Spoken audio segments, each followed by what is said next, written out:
మాట్లాడితే దమ్ముగా నేను మాట్లాడుతున్నాడు శ్రీనివాసరావు, నేను కొలికిపూడి నాతో మాట్లాడుతున్నాడు, నేనే చెప్తున్నానని చెప్తా. దాంట్లో నాకు భయపడాల్సిన అవసరం లేదు.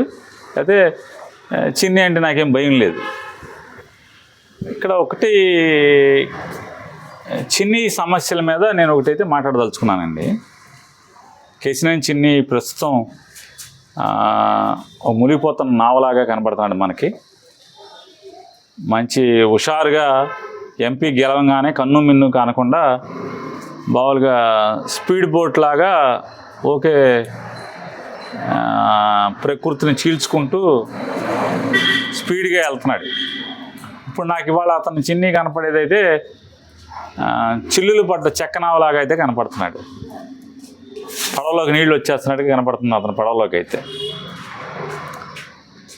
గొడుగుపేట వెంకటేశ్వర స్వామి అయినా చాలా మహిమగల దేవుడు గొడుగుపేట వెంకటేశ్వర స్వామి.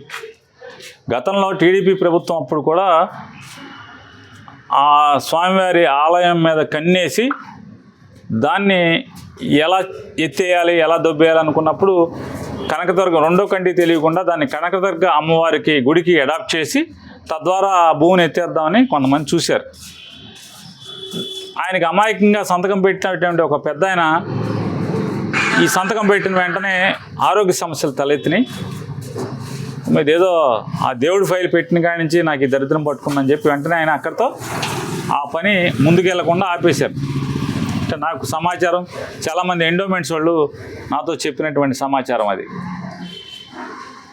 అట్లాగే ఇప్పుడు కేశినేని చిన్ని గారు కూడా ఆ వెంకటేశ్వర స్వామి ఆలయం స్వామివారి ఆస్తుల మీద కన్నేశాడు. కన్నేసిన దగ్గర నుంచి మొదలైంది.